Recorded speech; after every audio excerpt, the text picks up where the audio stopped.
వాణిజ్య LPG cylinder వినియోగదారులకు మరోసారి ధరల భారం తప్పలేదు. ఐఓసీ 19 కిలోల వాణిజ్య సిలిండర్ ధరను ₹42 మేర పెంచినట్లు తన అధికారిక వెబ్సైట్లో ప్రకటించింది.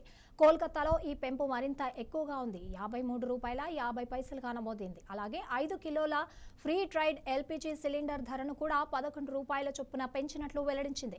అయితే గృహ వినియోగదారులు ఉపయోగించే ఎల్పీజీ సిలిండర్ ధరల్లో ఎలాంటి మార్పు చేయలేదని సంస్థ స్పష్టం చేసింది.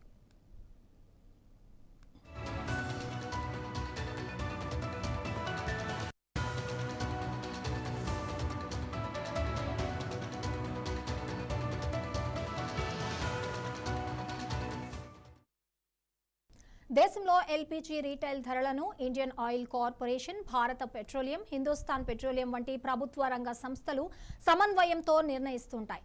దీంతో ఇతర గ్యాస్ మార్కెటింగ్ కంపెనీల ధరల్లో కూడా త్వరలో మార్పులు వచ్చే అవకాశం ఉందని మార్కెట్ వర్గాలు అంచనా వేస్తున్నాయి.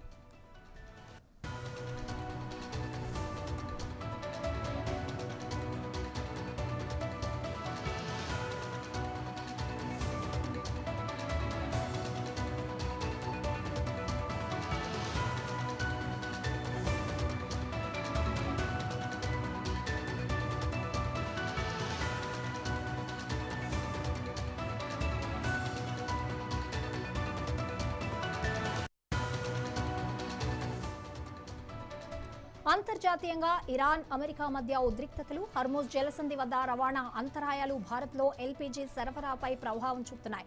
దేశ అవసరాల కోసం దిగుమతి అయ్యే గ్యాస్లో గణనీయ భాగం గల్ఫ్ దేశాల నుండి ఈ మార్గం ద్వారానే వస్తోంది. ఈ నేపథ్యంలో కేంద్ర ప్రభుత్వం రంగ ఇంధన సంస్థలను కీలక సూచనలు జారీ చేసింది. కనీసం 30 రోజుల అవసరాలకు సరిపడే ఎల్పీజీ నిల్వలను సిద్ధంగా ఉంచాలని ఆదేశించడంతో భవిష్యత్తులో సరఫరా అంతరాయం తలెత్తకుండా చర్యలు చేపడుతున్నట్లు తెలుస్తోంది.